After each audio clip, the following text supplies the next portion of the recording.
सुदेवसुतं देवं कंसचाणूरमर्दनं देवकी परमानन्दं कृष्णं वन्दे जगद्गुरुं कृष्णं वन्दे जगद्गुरुं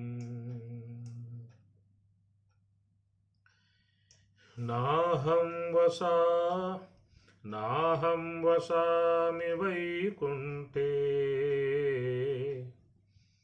न योगी हृदये रवौ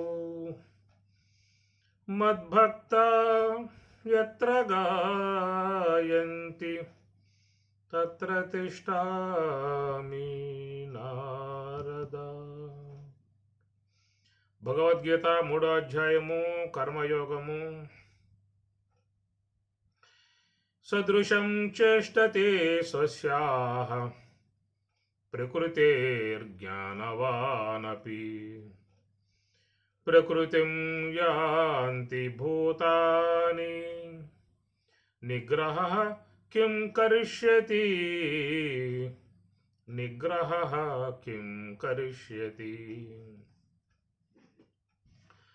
సదృశం చేష్టతే స్వస్యాః ప్రకృతేః జ్ఞానవాన్ అపి ప్రకృతిం యాంతి భూతాని నిగ్రహః కిం కరిష్యతి. సదృశం అనుగుణ్యముగా, చేష్టతే ప్రవర్తిస్తూ ఉన్న విధానము, స్వస్యాః తన యొక్క, ప్రకృతేః ప్రకృతికి, జ్ఞానవాన్ అపి జ్ఞానులు కూడా, జ్ఞానము కలిగి ఉన్నటువంటి వారు, జ్ఞానమును పొందినటువంటి వారు కూడా వారి వారి యొక్క ప్రకృతికి అనుగుణ్యముగానే వాళ్ళు కూడా ప్రవర్తిస్తూ ఉన్నారు అన్నారు పై పదంలో. ప్రకృతిం యాంతి భూతాని, భూతాని ప్రాణులు ప్రకృతిం యాంతి ప్రకృతినే పొందుతూ ఉన్నాయి. నిగ్రహ నిగ్రహణము, కిం కరిష్యతి ఏమి చేయగలదు. ఈ నిగ్రహము ప్రయత్నము అనేటువంటిది ఏమి ప్రయోజనం, అదేం చేయగలుగుతూ ఉన్నది. నిగ్రహం అనేటువంటిది కిం కరిష్యతి ఏమి చేయగలదు అంటూ ఉన్నాడు. ప్రకృతికి అనుగుణ్యముగా జ్ఞానులై ఉన్నటువంటి వారు కూడా ప్రవర్తిస్తున్న విధానము ఈ ప్రకారంగా ఉన్నప్పుడు ఇక సామాన్యుల విషయం చెప్పండి. మహాగజాః పలాయంతే మశకానాం కా గతిః. అరణ్యంలో తుఫాను గాలి వేగానికి తట్టుకోలేక మహా ఏనుగులు అవన్నీ కూడా వేగానికి తట్టుకోలేక కొట్టుకుపోతా ఉన్నాయి. ఆ విధంగా పోతూ ఉంటే మశకాలు వచ్చి అడిగాయంట ఏనుగులతో, మా గతి ఏమిటయా అని చెప్పేసి. రేపు మాకే గతిలే కొట్టుకుపోతా ఉన్నాం గాలి దెబ్బకి, మీకేం చెప్పేది అన్నాయట. ఆ ప్రకారంగా పరమాత్మ ఇక్కడ జ్ఞానవాన్ అపి, జ్ఞానవంతులు కూడా, అది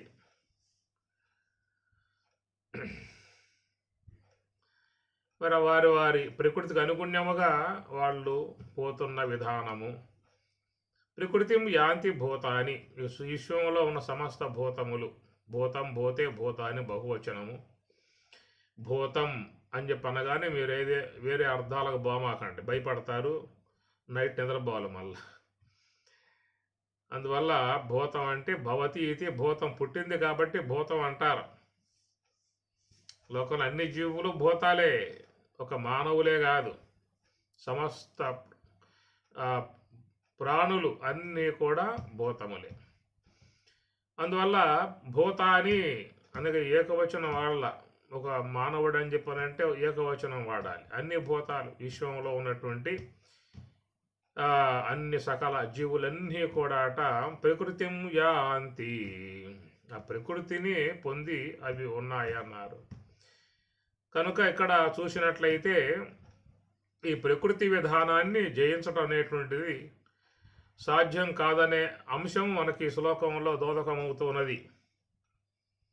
ఇందువల్ల జ్ఞానవాన్ అపి జ్ఞానులు కూడా స్వస్యాహ తమ యొక్క ప్రకృతికి సదృశం అనుగుణ్యముగానే చేష్టతే ప్రవర్తిస్తున్నారు అని పరమాత్మ అన్నాడు. మరి జ్ఞానులంతటి మహానుభావులే వాళ్ళ వాళ్ళ ప్రకృతికి అనుగుణ్యముగా వాళ్ళు పోతున్న విధానం ఉన్నప్పుడు నిగ్రహ కిం కరిష్యతి, ఇక నిగ్రహించి నువ్వేం చేయాలయా? ఈ మాట వాడగానే ఏమర్థం వస్తుంది మనకి? ఓహో, ఇక మన నిగ్రహాలు మన ప్రయత్నాలు ఏం పనిచేయవన్నమాట అన్నప్పుడు ఇంకా మనం చేయాల్సింది ఏముంది? ఇంకా ఏమి. కాబట్టి మనం ఇవన్నీ చేయటం మానుకోవటం మంచిది అనేటువంటి భావనకు వచ్చేస్తారు ఈ శ్లోకాన్ని బట్టి చూసినట్లయితే. నిగ్రహ, అది ప్రథమ భక్తి ఏకవచనం. నిగ్రహము ప్రథమ భక్తి. నిగ్రహము కిం కరిష్, ఏం చేస్తారు? నిగ్రహించి ఏం చేయాలి? ఎందువలంటే ప్రకృతి ఒక స్వాభావికం కలిగి ఉన్నది, తన యొక్క విధానంగా అది పోతానే ఉన్నది. ఇంకా దాన్ని జయించాలనేటువంటి యొక్క ఆశ, పరితపన ఇవన్నీ ఎందుకు నీకు అనేటువంటి అంశం మనకి శ్లోకంలో కనబడతా ఉన్నది. మరి పరమాత్మ పై శ్లోకం కింద శ్లోకం చూసినట్లయితే 32 పై శ్లోకము, 34 కింద శ్లోకం. ఈ రెండిట్లలో చెప్పే మాటలు ఏంటంటే మరి నీవు నీ ప్రయత్నం చేయాలయ్యా అంటూ ఉన్నాడు 32 శ్లోకంలో. ఏతత్ అభ్యసూయంత నా అనుతిష్టంతి మే మతం. ఎవడైతే నా యొక్క మతం, నా యొక్క ఈ యొక్క మార్గాన్ని అనుతిష్టంతి అనుసరించరో ఆచరించరో అట్టివారు మరి సర్వజ్ఞాన విమూఢాన్, అట్టివాడు సర్వజ్ఞానమై ఉన్నటువంటి సర్వజ్ఞానం అంటే బ్రహ్మజ్ఞానం అని చెప్పి అర్థం. ఏమి సర్వజ్ఞానం అంటే బ్రహ్మజ్ఞానమే. అంటే జ్ఞానాన్ మూఢ, సర్వజ్ఞాన విమూఢాన్. అది కాబట్టి ఆత్మజ్ఞాన విషయంలో వాడు మూఢుడు అన్నారు. విద్య నష్టాన్ అచేతస, అలాంటి వారి జీవితం నష్టపోయినటువంటి వాళ్ళుగా విద్య తెలుసుకొనుము. వారు ఈ విధంగా నేను చెప్పినటువంటి యొక్క మార్గాన్ని అనుసరించకపోవటం వల్ల, ఆచరించకపోవటం వల్ల వారు వాళ్ళ మరి జ్ఞాన విషయంలోనూ మూఢులైపోయారు. జీవితం నష్ట పొందినటువంటి వారు, జీవితమే నష్టం పొందారు, జీవితం వృధాగా పోయింది వాళ్ళకి. విద్య నష్టపోయినటువంటి వాళ్ళుగా తెలుసుకో అని పరమాత్మ పై శ్లోకంలో చెప్పిన మాట. ఈ తర్వాత 34వ శ్లోకంలో కూడా స్వామివారు చెప్తున్న విషయం, ఇంద్రియస్య అర్థే రాగద్వేషం వ్యవస్థితౌ. ప్రతి ఇంద్రియం యొక్క అర్థమునందు విషయములయందు రాగద్వేషాలు అనేటువంటి వ్యవస్థితం ఏర్పడి ఉన్నాయి. తయోహో నా వశం ఆగచ్చేత్, నువ్వు వాటికి వశం కామాక. తౌ హి ఎలా అనగా తౌ ఆ రెండు కూడా పరిపంథినౌ అస్య ఈ సాధకులకు పరిపంథినౌ శత్రువులై ఉన్నాయి అంటున్నాడు. కనుక ఈ విధముగా ఉన్నటువంటి గుణాలకు నువ్వు వశం కామాక, అవి నీకు శత్రువులై బంధించేవిగా దుఃఖపెట్టేవిగా ఉన్నాయి కాబట్టి వాటి విషయంలో జాగ్రత్తగా ఉండమని చెప్పనే కింద చెబుతూ ఉన్నాడు. పైన చెప్పిన అంశంలో ఏంటంటే ఎవరైతే ఈ యొక్క నా అభిప్రాయాన్ని, నేను చెప్పినటువంటి గీతా సందేశాన్ని, నేను చెప్పేటువంటి యొక్క ధ్యాన మార్గాన్ని, యోగ మార్గాన్ని, నివృత్తి మార్గాన్ని ఎవరు అనుష్ఠించరో, అశ్రద్ధావంతులై అనుష్ఠించరో అట్టి వారు సర్వజ్ఞాన విమూఢాన్, జ్ఞాన విషయంలో వాళ్ళు విమూఢులై ఉన్నారు, జీవితంలో వాళ్ళు నష్టమును పొందిన వాళ్ళై ఉన్నారు అనే మాటలు మనకు పైన స్వామివారు చెప్పిన విధానం. మరి ఈ ప్రకారంగా ప్రయత్నం చేయాలి, నేను చెప్పింది మీరు పాటించాలి, పాటిస్తే మీకు చక్కటి జ్ఞానాన్ని పొందే అవకాశం ఉంటుంది, శ్రేయస్సును పొందే అవకాశం ఉంటుంది, జీవితం ధన్యమయ్యే అవకాశం ఉంటుంది, మీరు తప్పనిసరిగా చేయాలి అని మరి ఆ ప్రకారంగా మన గీత ఆరంభం చేసినప్పటి నుంచి స్వామివారు ఆ మాట చెప్పుకొస్తూ ఉన్నారు. తీరా వచ్చి ఇక్కడ 33వ శ్లోకంలో ఈ లోకంలో జ్ఞానులై ఉన్నటువంటి వారు కూడా తమ యొక్క ప్రకృతికి అనుగుణ్యముగానే పోతూ ఉన్నారు. సమస్త జీవులు కూడా ప్రకృతిని పొంది ఉన్నాయి. ఇలా పొంది ఉండగా నిగ్రహించి వాళ్ళు చేయగలిగేది ఏమున్నది అన్నాడు. ఈ ప్రకారంగా చూస్తే మరి ఆ చేయమన్నటువంటి విధానంగా చెయ్యాలా? నువ్వు నిగ్రహించి ఏం చేస్తావయ్యా? నీ వల్ల ఏమవుతుందయ్యా? అన్న మాటను బట్టి మనం మానుకోవాలా? ఇది నిశ్చయించుకోవాలి ఇక. ఇది సందిగ్ధమై ఉన్నటువంటి అంశం ఇది. మనుటయా మానుటయా వస్తుంది మనకి. మనుటయా మానుటయా, చేయటం మానుకోవటమా? చేద్దామా అంటే నిగ్రహ కిం కరిష్యతి, ఏం చేస్తావు నువ్వు? నిగ్రహించి ఏం చేస్తావు నువ్వు? అది వశమయ్యే విషయం కాదు కదా. సమస్త జీవులు ప్రకృతి యొక్క విధానాలుగా పోతూ ఉన్నాయి కదా. అసలు ఈ విషయంలో జ్ఞానులై ఉన్న వాళ్ళే పోతూ ఉన్నారు. నీ మాటవే ఉంది ఇంకా. ఇక దీంట్లో పోయేటువంటి వాళ్ళే ఉండగా నిగ్రహించి నువ్వేం చేస్తావయ్యా అనే మాటగానేమో ఈ శ్లోకంలో వచ్చింది. ఇక రాబోయే శ్లోకాలలో చూసినట్టు నువ్వు చెయ్యాలి. శ్రేయాన్ స్వధర్మో విగుణ పరధర్మాతు సు అనుష్ఠితాతు స్వధర్మేన ధనం శ్రేయ పరధర్మో భయావా అని తన స్వధర్మములో తాను ఉండటమే శ్రేయస్సు అని చెప్పిన మాటలు కింద రాబోతాయి ముందు. ఇది చాలా సందిగ్ధంగా ఉన్నటువంటి అంశముగా ఉన్న శ్లోకం. మరి దీంట్లో ఏమిటి ఆంతర్యం అని గమనించినట్లయితే మరి ఇక్కడ స్వామి చెప్పే మాట ప్రకృతికి సదృశం అనుగుణ్యముగానే చేష్టతే. జ్ఞానులే కాదు సమస్త జీవులన్నీ కూడా ఆ విధంగానే ప్రవర్తిస్తున్నవి అనేటువంటి మాట చూసినట్లయితే ఇది ఒక ఈశ్వర నిర్ణయాత్మకమై ఉన్నటువంటి ఒక ప్రకృతి యొక్క నియంత్రణ విశ్వంలో కొనసాగుతూ ఉన్నది. సమస్త విశ్వ నియామకుడు సర్వేశ్వరుడు. ఆయన నియామకాన్నే జగత్తంతా కూడా సకల జీవులు కూడా పాటిస్తూ ఉన్నాయి అనేటువంటి యొక్క అంశము అది.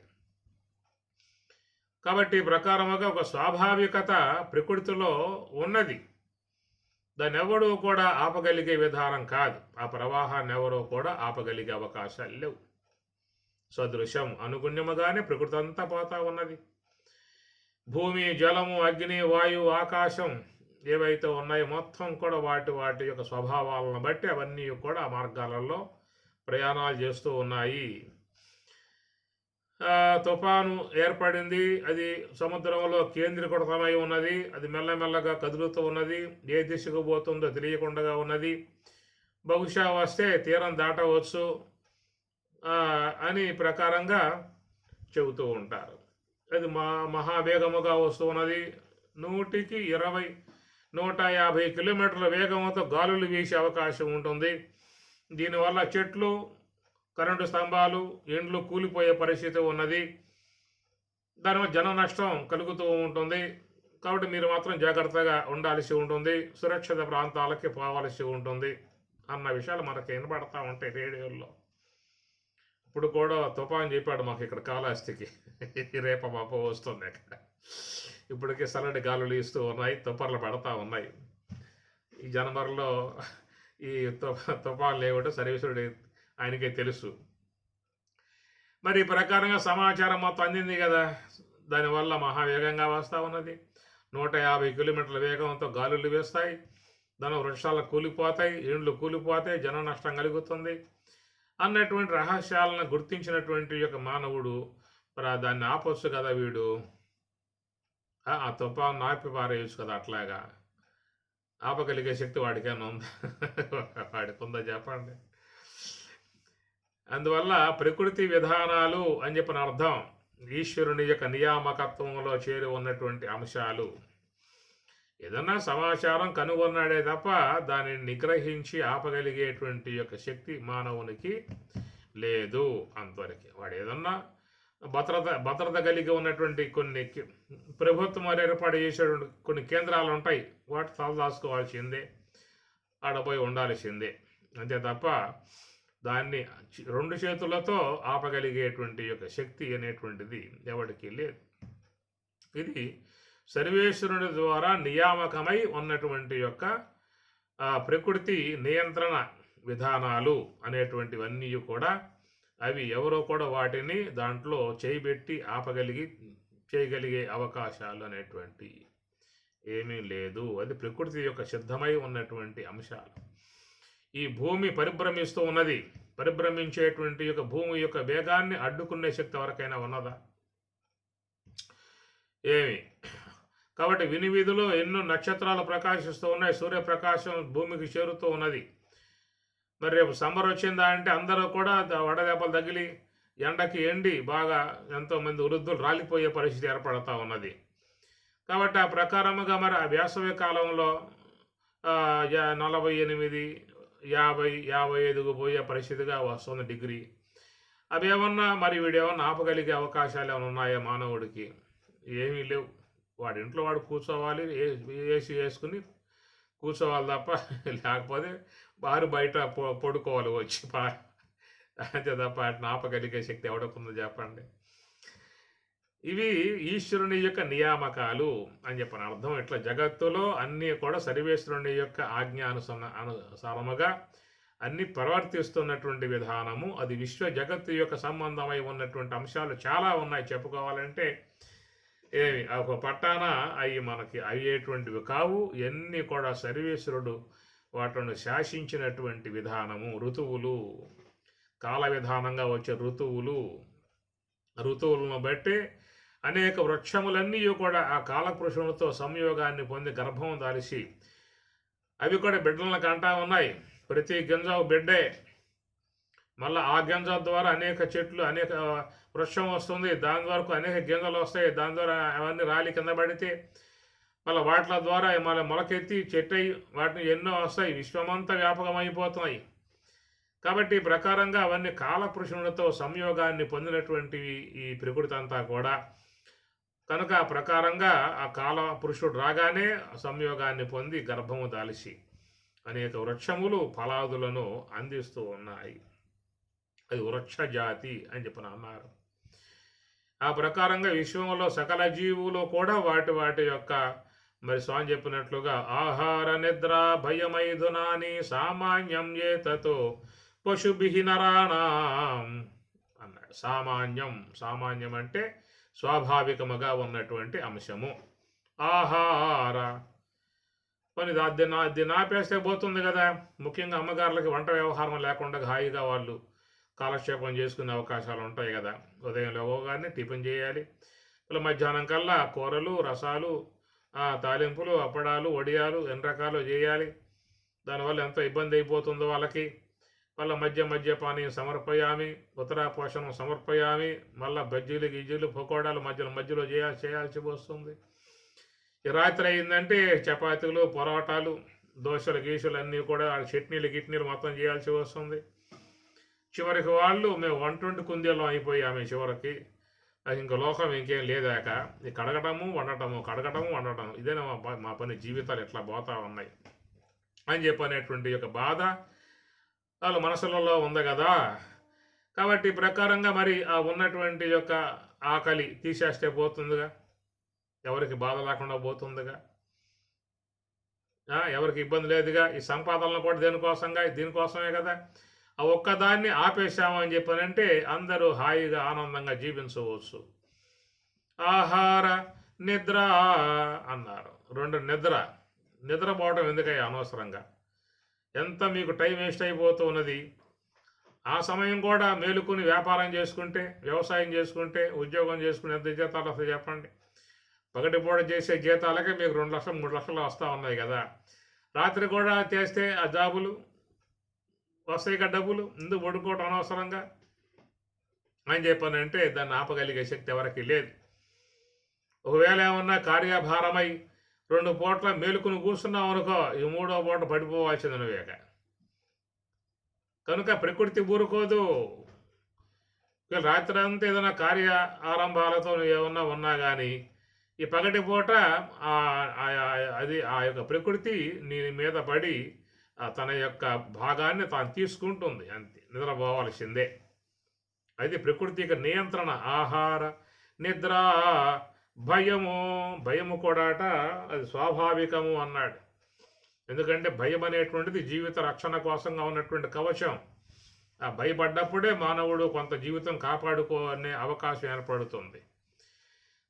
కనుక జీవితానికి ప్రమాదం వస్తుందేమో, ప్రాణాలకు ఆపద వస్తుందేమో అన్న కోణములో కలిగేటువంటి యొక్క ఒక స్పందన, దానినే భయము అని చెప్పనే మాట వాడారు. అనుక్షణం భయపడే విధానం వల్లది అది వేరు. అలాంటి దాని జోలికి పోకూడదు. కానీ భయం అనేది జీవితంలో ఉండాలి. అధ్యాపకుని పట్ల విద్యార్థి భయభక్తులతో ప్రవర్తించాలి. గురువు దగ్గర శిష్యులై ఉన్నవాళ్ళు భయభక్తులతో ప్రవర్తించాలి. బిడ్డలై ఉన్నటువంటి వారు తల్లిదండ్రుల పట్ల భయభక్తులతో ప్రవర్తించాలి. ప్రజలందరూ కూడా ప్రభుత్వం యొక్క విషయంలో భయభక్తులతో ప్రవర్తించాలి. మాకు భయమే ఉండదండి అని చెప్పి అంటూ ఉంటారు. నువ్వు భయపడకపోతే కాలే. నీ భయం ఉండాలి, భయం అవసరం. గురువు దగ్గర భయపడాలి. అట్లనే మరి ఆడవాళ్ళు కూడా భర్త వద్ద భయపడాలా అనే విషయం మీద అది మీరు ఆలోచించుకోండి, నేను చెప్పేది కాదు.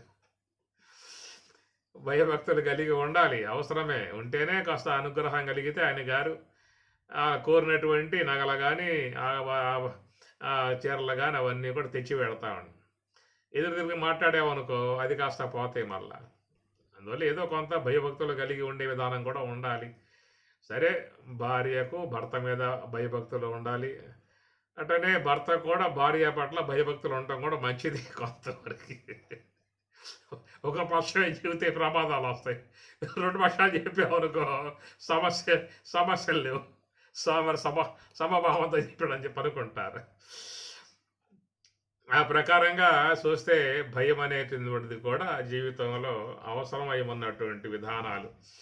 ఆ భయభక్తులు కలిగి ఉంటేనే అనుగ్రహాన్ని పొందే అవకాశం ఉంటుంది.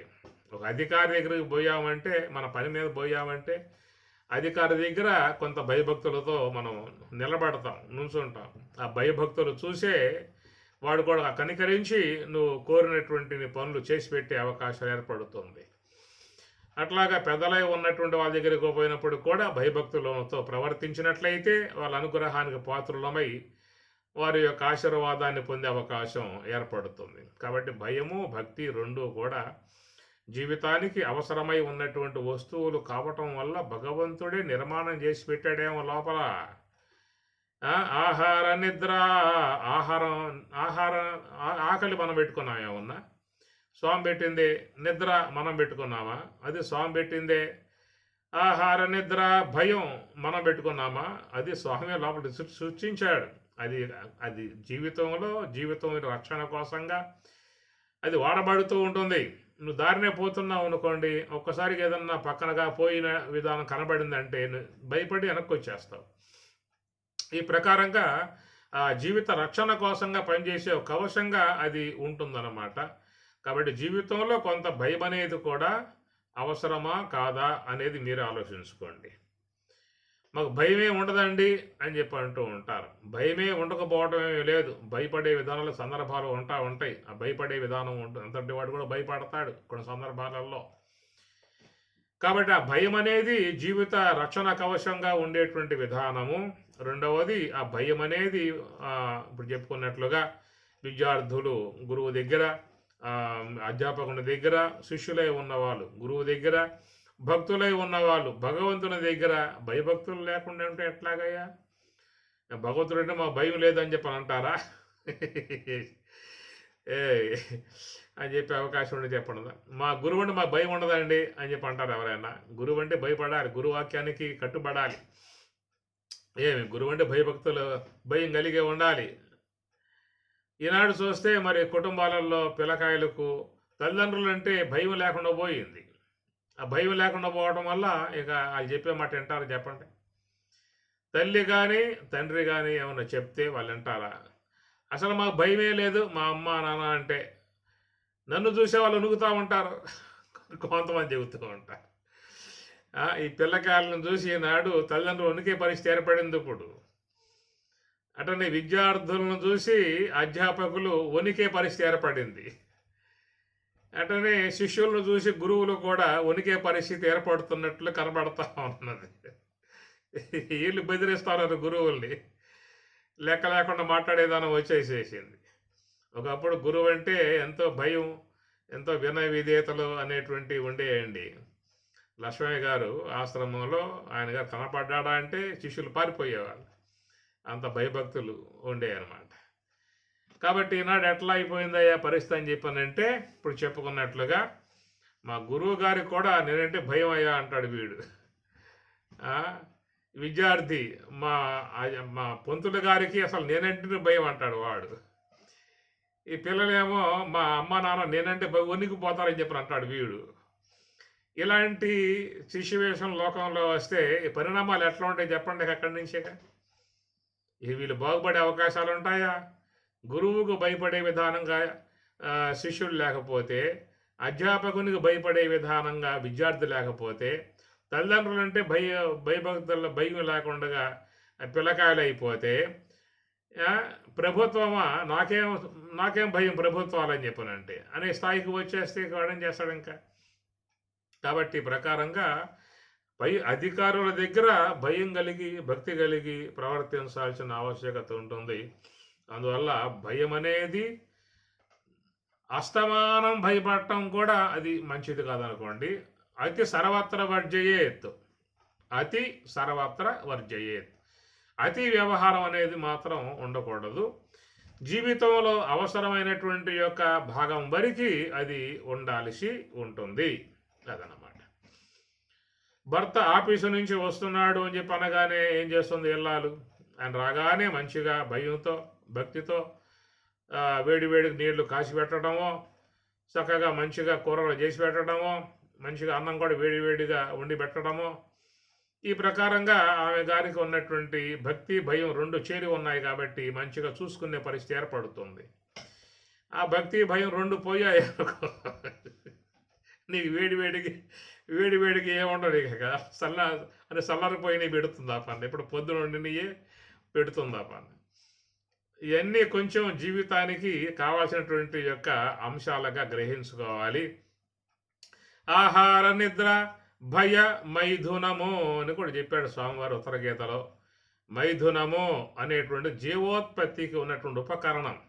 సర్వేశ్వరుడు దాన్ని సమస్త జీవులకు దేహము లేకుండగా దేహరహితముగా దేహము లేక అలమటించేటువంటి జీవులుగా దేహాన్ని పొందాలనే తాపత్రయం కలిగి ఉన్నటువంటి యొక్క జీవులకు వాళ్ళందరికీ కూడా జీవులన్నిటికీ కూడా చక్కటి శరీరాలను నిర్మాణం చేసి విశ్వంలోకి పంపటానికి ఉపకరణముగా ఆయన వాడుకుంటున్నటువంటి విధానమే మైథునము. కాబట్టి భగవంతుడు తాను తన సంకల్పం మాత్రముగా ఏర్పాటు చేసుకున్నటువంటి యొక్క అంశం అది కనుక లేకపోయిందా అంటే ఈ పూట ఈ విశ్వంలో ఎవ్వడూ లేడు. ఈనాడు ఇన్ని ఆకారాలు కలిగి ఉన్నాయి అని చెప్పనంటే మైథునం అనేటువంటి ఒక అంశం పరమాత్మ ఏర్పాటు చేసి ఉన్న విధానంలో అన్ని జీవులు దానిని చక్కగా పాటిస్తున్నటువంటి విధానము నుంచే అవ్యక్త స్వరూపులై ఉన్నటువంటి యొక్క జీవులు వ్యక్త రూపులై విశ్వంలోకి రావడం అనేటువంటిది జరుగుతూ ఉన్నదని చెప్పనంటే అది ఒక మహాసంగమం. దాన్నే మహాశివరాత్రి అని చెప్పని కూడా వాడతారు. దాంట్లో ఉన్నటువంటి యొక్క ఆంతర్యాలు అర్థాలు అనేటువంటివి ఉన్నాయి. అవి తర్వాత చూసుకోవాల్సిన అంశాలు అవన్నీ కూడా.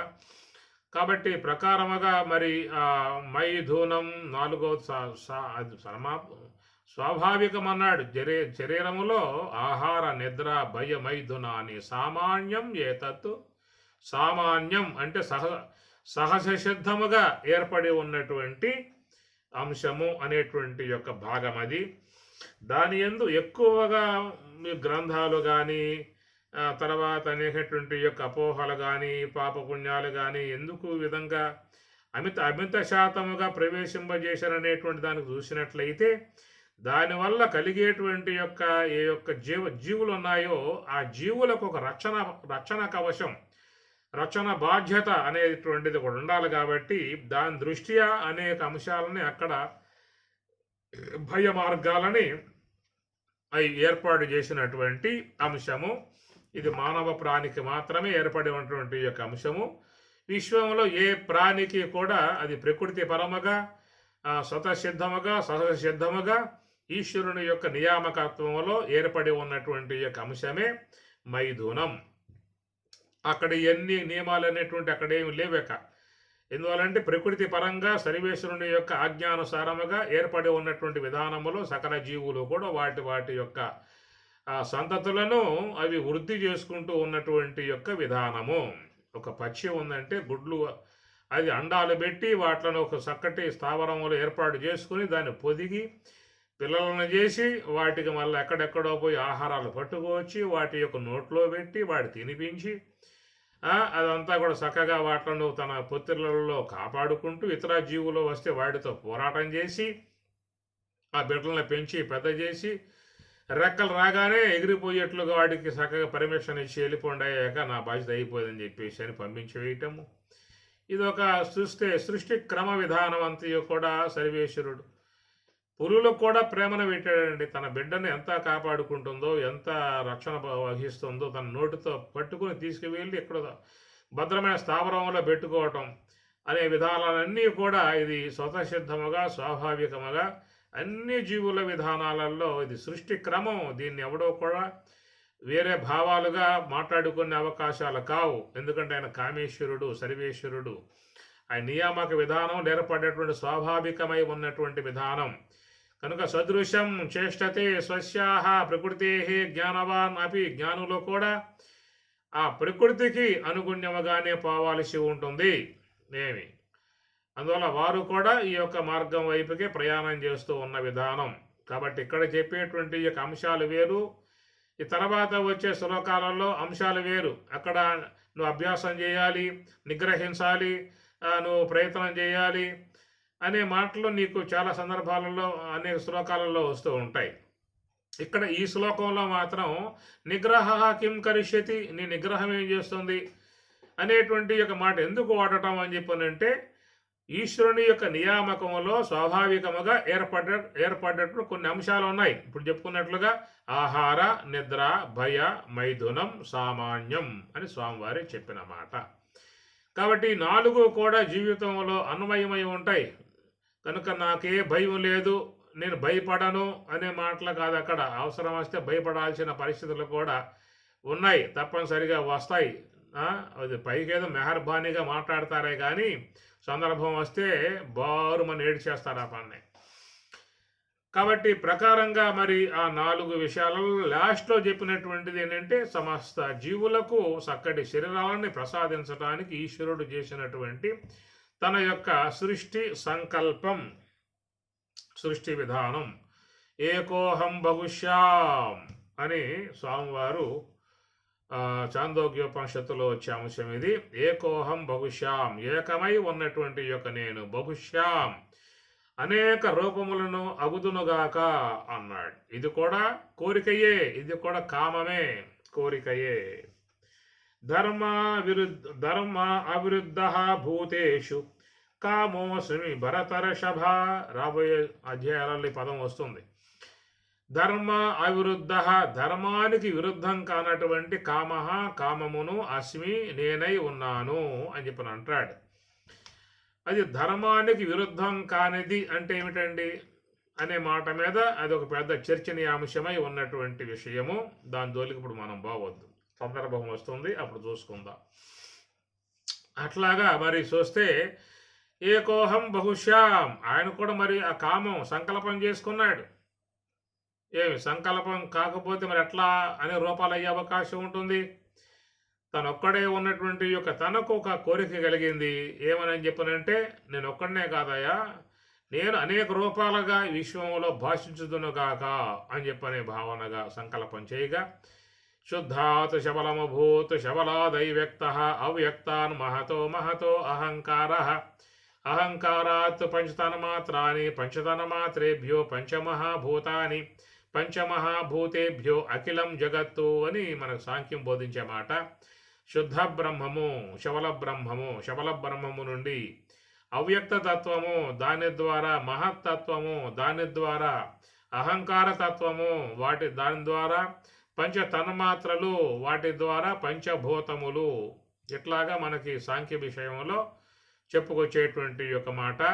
ఇంత ప్రగాఢమై ఉన్నటువంటి యొక్క అంశాలు కాకుండా సంక్షిప్తముగా ఉపనిషత్కారులు తైత్రీయంలో ఏ తస్మాద్ ఆత్మన ఆకాశ సంభూత ఆకాశాద్ వాయో అగ్నే ఆపః అద్భ్య పృథివ్యాం ఓషధేభ్యో అన్నాత్ శుక్లాత్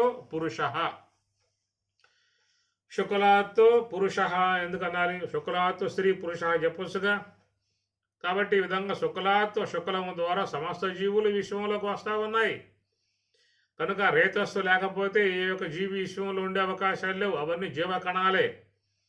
సర్వేశ్వరుడు దానిలో జీవకణాలను నిశ్శబ్దం చేసి ఆ జీవకణము కూడా సమస్త పూర్ణమైనటువంటి యొక్క ఆకారాలు దాంట్లో చూస్తే ఆ జీవ కణములో చూస్తే కాళ్ళు, చేతులు, ముక్కు, నోరు, తల, అవయవాలు సమస్తము ఉన్నటువంటి విధానము అంత సూక్ష్మాతి సూక్ష్మమై ఉన్నటువంటి యొక్క ఆ రేతస్ కణములో ఇవన్నీ కూడా సర్వేశ్వరుడు ఎలా నిర్మాణం చేయగలిగాడు అన్నటువంటిది కేవలం ప్రశ్న మాత్రంగా మిగిలిపోతుంది తప్ప జవాబు లేదు. ఆ ప్రకారముగా మరి విశ్వంలో ఉన్నటువంటి యొక్క అసంఖ్యాకములై ఉన్నటువంటి యొక్క సూక్ష్మ దేహాలతో చేరి ఉన్న జీవులు ఏవైతే ఉన్నాయో మేము కూడా విశ్వంలోకి రావాలి, తనువులు ధరించినటువంటి వాళ్ళమై ఉండాలి, మేము కూడా విశ్వంలో సంచారం చేయాలి అన్నటువంటి యొక్క కోరిక, వాట్ల కోరికలను నిర్వర్తింపజేయటానికి స్వామివారు మైథునం సంగమం అనేటువంటి ఒక అంశాన్ని ఆయన విశ్వ జగత్తులో జీవుల యందు ఆయన గారు నిక్షిప్తం చేశారు. దాని ద్వారా సమస్త జీవులు కూడా విశ్వంలోకి తిరిగి మరలా వ్యక్త రూపాలై వస్తూ ఉన్నాయి. అవ్యక్తాత్ వ్యక్తయః సర్వాః ప్రభవంతి అహః ఆగమే రాత్రి ఆగమే ప్రలీయంతే తత్రైవ వ్యక్త సంజ్ఞకే అని మనకి 8వ అధ్యాయంలో స్వామి చెప్పుకొచ్చేమాట. అవ్యక్తాదీని భూతాని వ్యక్తమధ్యాని భారత అవ్యక్త నిధనాన్యేవ తత్ర పరివేదన అవ్యక్తాదీని భూతాని. ఈ భూతాని ఈ లోకంలో మనం చూసేటువంటి సమస్త జీవులన్నీ కూడా ఒకప్పుడు అవ్యక్తముగా ఉన్నాయి. అవ్యక్త ఆదీని భూతాని. ఆదీని అనగా మొట్టమొదట్లో. ఇప్పుడు ఈనాడు మనం దేహం కలిగి ఉన్నాం. ఈ దేహం అనేటువంటి కలిగి ఉన్నటువంటి యొక్క మనం 100 ఏళ్లకు పూర్వం ఈ దేహం కలిగి ఉన్నామా? దేహము లేదు. అప్పుడు మనం లేమా? ఉన్నాము. ఎట్లా ఉన్నాం? సూక్ష్మ దేహములతో ఆయా జీవులు విశ్వాంతరాలలో అవ్యక్తముగా ఉన్నాయి. అవ్యక్తముగా ఉన్నటువంటి మరి మన యొక్క భావం గమనించి సర్వేశ్వరుడు చక్కటి అనే ఆకృతులను ఆయన గారు కల్పించి మనకి ఇట్లను ప్రసాదించాడు. ఈ శరీరాలు అనబడేటువంటి యొక్క ఆకృతులను ఆయన గారు ప్రసాదించిన విధానము అది.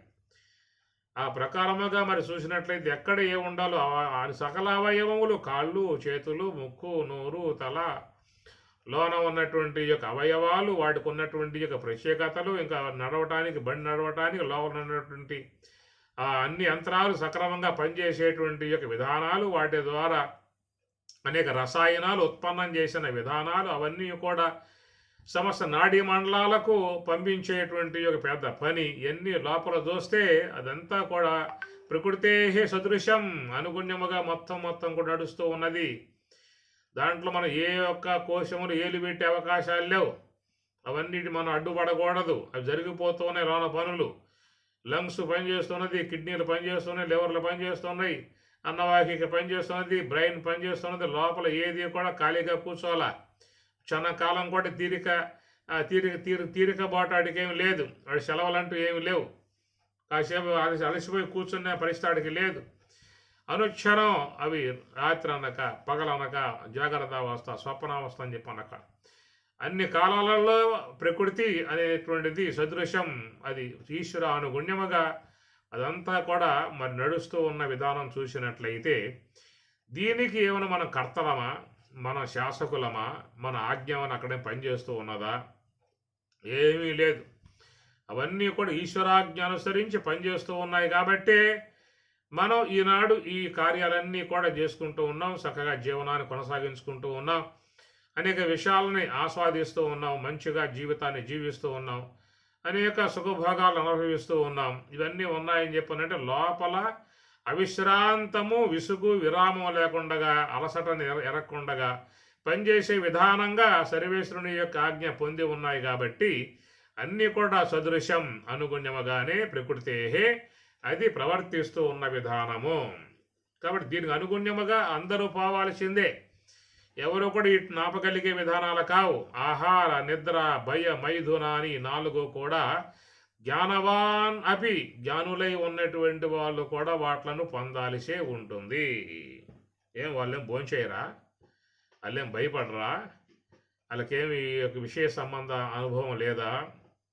కాబట్టి ఈ ప్రకారముగా చూస్తే జ్ఞానవాన్ అపి జ్ఞానవంతులు కూడా చక్కగా వాళ్ళు గృహస్థాశ్రమము, వాళ్ళకి పిల్లలు, వాళ్ళకి కొడుకులు, తర్వాత అక్కడి నుంచి మనవాళ్ళు, మధుమనవాళ్ళు, వంశాభివృద్ధులు ఎన్నో మనం చూస్తే మరి ఆ ఋషి వంశాలు చెబుతూ ఉంటాం కదా. పూర్వకాల ఋషులందరూ కూడా మరి ఇలాగా చక్కగా సంతతి అనుగుణ్యముగానే వాళ్ళు మంచి జీవన విధానాలను ప్రసాదించిన విధానం చూసినట్లయితే ఇదొక ప్రకృతికి అనుగుణ్యముగా అందరూ కూడా పోవాల్సి ఉంటుంది అనేటువంటి ఒక మాట. రెండవది ఏంటంటే గత జన్మలలో చేసుకున్నటువంటి యొక్క కర్మ ఏదైతే ఉన్నదో దానిని సంచిత కర్మ అని చెప్పి అన్నారు. గత జన్మలలో చేసుకున్నటువంటి యొక్క దానిని సంచిత కర్మ అని అన్నారు. ఆ సంచిత కర్మ సూక్ష్మదేహం నిక్షిప్తమై ఉన్నది. సూక్ష్మదేహములో నిక్షిప్తమై ఉన్నటువంటి యొక్క సంచిత కర్మ నుండి మనకు కొంత భాగం ప్రారబ్ధముగా ప్రసాదింపబడుతుంది. ఏ కర్మ అయితే ప్రారబ్ధమనబడేటువంటి విధానముగా మనకు వచ్చేసిందో అది ఈ దేహము యొక్క రూపముగా ఉంది. ఇప్పుడు ప్రారబ్ధం భోగతో నశ్యేత్. ఏమిటయ్యా ప్రారబ్ధ కర్మ అని చెప్పనంటే ఈ శరీరము అనేటువంటి యొక్క అంశం. కనుక ఈ శరీరము అనబడేటువంటిదే ప్రారబ్ధము యొక్క స్వరూపము. అందువల్ల ఈ దేహము ద్వారా మానవులు జీవితంలో అనేకమైనటువంటివన్నీ కూడా అనుభవిస్తూ ఉన్నారు. ఏవైనా కానీ ఈ దేహము ద్వారానే పొందాల్సి ఉంటుంది. సుఖమైన, దుఃఖమైన, బాధ అయినా, వేదన అయినా, ఏదైనా అన్నీ కూడా నీకు ఈ దేహము ద్వారానే సంప్రాప్తమవుతూ ఉంటున్నాయి. ప్రారబ్ధం భోగతో నశ్యేత్ అని చెప్పి అన్నారు. కాబట్టి ప్రారబ్ధ కర్మ అనుసరించి సకల జీవులు విశ్వంలో మనుగడ సాలించుకుంటూ ఉన్నాయి. ప్రారబ్ధం అయిపోయిన మరుక్షణమే ఈ దేహం అనేది వెళ్ళిపోయే విధానము అన్నారు.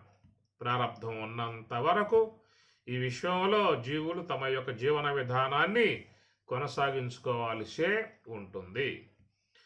మరి ఆ ప్రారబ్ధ కర్మ అనేటువంటిది చూసినట్లయితే ఎవరికి ఎలాంటి ప్రారబ్ధ కర్మ ఉంటుందో ఆ ప్రారబ్ధానుగుణ్యముగా వాళ్ళకి అవన్నీ కూడా జీవితంలో సంప్రాప్తమవుతూ ఉంటాయి. అది వారి అదృష్టమురా అంటూ ఉంటారు. ఈ అదృష్టము అనే దానికి మన స్వామివారు ఈ దేహము అనే మాట చెప్పుకొచ్చారు. అదృష్టం దైవం అనే మాట మీకు వస్తుంది 18వ అధ్యాయంలో. అధిష్టానం తదా కర్త కరణంచ పృథగ్విదం వివిధాచ పృథక్షేష్ట దైవం చైవాత్ర పంచమం 5వదిగా ఉన్నటువంటి దైవం అనే మాటకి స్వామివారు తన స్వరాజ్య భగవద్గీతలో అదృష్టం అని చెప్పనే మాట వాడారు. అదృష్టం అని చెప్పనంటే ప్రారబ్ధ కర్మతో చేరి ఉన్నటువంటి యొక్క భాగమే అదృష్టం. అది ప్రారబ్ధానుగుణ్యముగా జీవితంలో ప్రాప్తింపబడేటువంటివిగా ఉన్నాయి కాబట్టి వాటిను అదృష్టం అన్నారు. కాబట్టి స్థూల దేహము యొక్క స్థానములో స్వామివారు దైవం అనే మాట పెట్టుకొచ్చారు. అది మీరు స్వరాజ్య గీత ఈ శ్లోకంలో కాడ చూస్తే ఆ స్వామివారి యొక్క భావాలు మీకు అర్థమయ్యే అవకాశం ఉంటుంది. అందువల్ల ఈ ప్రారబ్ధ కర్మ అనేటువంటిది ఏంటంటే జ్ఞానవాన్ అపి జ్ఞానవంతులు కూడా దీన్ని అనుభవించక తప్పదు అని. భూతం భావిష దుష్కృతం ప్రదహత సంవిన్మయే పావకే ప్రారబ్ధాయ సమర్పితం సోపుః ఇత్యేషా మనీషా మమ అని శంకరాచార్యుల వారు శశ్వన్నశ్వరమిశ్వమేవమఖిలం నిశ్చిత్య వాచా గురో నిత్యం బ్రహ్మ నిరంతరం విమృశత నిర్వ్యాజ శాంతాత్మనా భూతం భావిష దుష్కృతం ప్రదహత సంవిన్మయే పావకే ప్రారబ్ధాయ సమర్పితం సవపుః ఇత్యేషా మనీషా మమ. శశ్వన్నశ్వరమేవ విశ్వమఖిలం నిశ్చిత్య వాచా గురో. విశ్వమంతా కూడా పరిణామం చెందుతూ ఉన్నది. ఎప్పుడొకప్పుడు ఈ విశ్వమంతా కూడా మరి కాలగర్భంలో చేరిపోవాల్సి ఉన్నది అన్నాడు. విశ్వం నశ్వర విశ్వం శశ్వత్ విశ్వం నిశ్చిత్య వాచా గురో నిత్యం బ్రహ్మ నిరంతరం విమృశత నిర్వ్యాజ శాంతాత్మనా నిత్యం బ్రహ్మ నిరంతరం విమృశత నిర్వ్యాజ. అలాగా మహాత్ములు మరి అంతర్ముఖ ప్రయాణము ద్వారా అనాత్మను దాటి ఆత్మ యొక్క భావన, బ్రహ్మము యొక్క స్వరూప స్థితిని పొంది ఉన్నటువంటి వారు చక్కగా బ్రహ్మానందంలో మునక వేస్తూ ఉన్నారన్నాడు. అలాంటి బ్రహ్మజ్ఞానులై బ్రహ్మము యొక్క ఆనందంలో మునకలే వేసేటువంటి యొక్క వారు భూతం భావిష దుష్కృతం ప్రదహత, వాళ్ళ యొక్క బ్రహ్మజ్ఞానం ద్వారా, బ్రహ్మ జ్ఞానాగ్ని ద్వారా ప్రదహత, దహింపజేశారు. ఏది? భూతం భావిష, భూతం అనగా గత జన్మలలో చేసుకున్నటువంటి యొక్క సంచిత కర్మ, భావిష ప్రస్తుతం జీవితంలో వస్తున్నటువంటి ఆగామి కర్మ అనేటువంటి. భూతం భావిష దుష్కృతం గతంలో ఏదైనా దోషాలు చేసి ఉన్న విధానం ఉంటుంది కాబట్టి అదంతా కూడా ప్రదహత ఉపసర్గ పక్కన పెట్టేయండి, దహింపజేయటం, కాల్చివేశారట వాళ్ళు. కాబట్టి ప్రకారముగా మరి వాళ్ళ సూక్ష్మ దేహములలో ఉన్న కర్మను జ్ఞానాగ్ని ద్వారా కాల్చివేశారు. మరి ఆ సంచితము ఆగామి పోయాయండి, బాగానే. మరి ప్రారంభ విషయం ఏమిటి? ప్రారబ్ధం స్వవపుహు ఇత్యేషా మనీషా మమ, అది పోయేది కాదయ్యా, అది ఉంటుంది. కాబట్టి ప్రారబ్ధం మాత్రం ఏం చేయగలిగేది లేదు, అది వచ్చేసింది. విడిసిన బాణం లాంటిది, దాన్ని ఇంకా ఆపటానికి ఎవరికి కూడా సాధ్యమయ్యే అవకాశాలు లేవు. అట్లాగా మరి ఈ ప్రారబ్ధ కర్మ అనేటువంటి విధానం చూసినట్లయితే జ్ఞానవాన్ అపి, జ్ఞానవంతులు కూడా దానిని జీవితంలో అనుభవించాల్సే ఉంటుంది అనేటువంటి మాట. అందువల్ల మరి చూస్తే మహాత్ములుగా ఉన్నటువంటి వాళ్ళు కొన్ని ఇబ్బందులు పడ్డ పరిస్థితులు కనబడుతూ ఉన్నాయి. ఏమి? మలయాళ స్వాముల వారు భూగర్భంలో 12 ఏండ్లు ఏకధాటిగా ఒంటరిగా గుహలో కూర్చొని తపస్సు చేసిన విధానములో చివరిలో ఆయనకి చెవిలో క్యాన్సర్ వచ్చింది. దాంతో చాలా ఇబ్బంది పడ్డ పరిస్థితి, చెవిలో క్యాన్సర్ వచ్చింది ఆయన గారికి. ఓం తత్సత్ ఓం. అట్లనే మరి రమణ భగవానుల వారికి పెద్ద రణాలు వేసాయని చెప్పేసి అని, పరమహంసల వారికి నోట్లో క్యాన్సర్ వచ్చిందని చెప్పేసి అని, షిరిడి సాయిబాబా వారికి ఎప్పుడు ఆస్మాతో బాధపడుతూ ఉన్నారని చెప్పనేటువంటి విధానాలుగా ఇట్లాగా మనకు వినపడతా ఉన్నాయి మాటలు. ఇవన్నీ చూసినప్పుడు ఏమిటబ్బా, ఏదో సామాన్యులై ఉన్నటువంటి యొక్క మాలాంటి వాళ్ళు రావాలి కానీ అలాంటి యొక్క మహాత్ములు, పూజనీయులు, బ్రహ్మజ్ఞానులు, బ్రహ్మవేత్తలుగా భావించేటువంటి వాళ్ళకేమిటి ఇవన్నీ కూడా కర్మ? మరి నోట్లో క్యాన్సర్ ఏమిటి, చెవులో క్యాన్సర్ ఏమిటి, మరి పుండ్లు ఏమిటి, రణాలేమిటి అనేటువంటి యొక్క భావాలతో సామాన్యులు కొంచెం శంకించే అవకాశం ఏర్పడుతుంది. వీళ్ళు మహాత్ములేనా అనేటువంటి భావం కూడా వాడుతూ ఉంటారు. అంటే ఏమిటంటే జ్ఞానవాన్ అపి, జ్ఞానవంతులై ఉన్నప్పటికీ కూడా ప్రారబ్ధ కర్మ యొక్క విషయంలో నిగ్రహ కిం కరిష్యతి, నిగ్రహం అనేది ఏం చేస్తుంది అక్కడ? అది వచ్చేసిన బాణం కదా. ఇప్పుడు బాణం సంధించావు, వదిలిపెట్టావు, తీరా చూస్తే అక్కడ మనిషి, పశువు కాదు, మృగం కాదు, ఏదో మృగం అని చెప్పి అనుకున్నావు, వదిలిపెట్టావు, బాణం వెళ్ళిపోతా ఉందన్నమాట. అయ్యో అయ్యో అని చెప్పిన. అయ్యో అంటే ఏం చేస్తుంది? పోయే బాణం పోతుంది, దాన్ని భేదిస్తుంది అంతవరకే, ఇంకే పశ్చాత్తాపడే అవకాశాలు లేవు. ఒకవేళ ఉంటే నీ యొక్క అంబులి పొదిలో ఉన్న బాణాలని మొత్తం కాల్చి పారేసుకో, నీ యొక్క ధనస్సును విడిచేసేసుకో. అంతే తప్ప విడిచిపెట్టిన బాణం వెళ్ళిపోతుంది. అట్లాగా విడిచిన బాణం లాంటిది ప్రారబ్ధ కర్మ అన్నారు. ఆ కర్మ యొక్క సంబంధమై ఉన్నటువంటి యొక్క భాగాలన్నీ కూడా జ్ఞానవాన్ అపి, జ్ఞానవంతులు కూడా అవి చెందే విధానాలు ఉంటాయి. దాని ద్వారా వచ్చేటువంటి యొక్క మరి ప్రభావాలకు కూడా గురయ్యే పరిస్థితి ఏర్పడుతుంది. కన్వ మహర్షుల వారు మరి ఆ అమ్మాయి దొరికింది, శకుంతల అనేటువంటి అమ్మాయి. ఎంతగానో ఆయన గారు చిన్నప్పటి నుంచి పెంచుకుంటూ పెద్దని చేశాడు. చేసిన తర్వాత ఎక్కడో యజ్ఞం జరుగుతూ ఉంటే ఆ యొక్క ఫంక్షన్కి స్వామివారు ఆహ్వానం మేరకు వెళ్ళాడు. ఆ సందర్భంలో మరి దుష్యంతుడు వచ్చి ఆమె గారిని చూశాడు, గాంధర్వ వివాహంలో ఏదో చేపట్టాడు.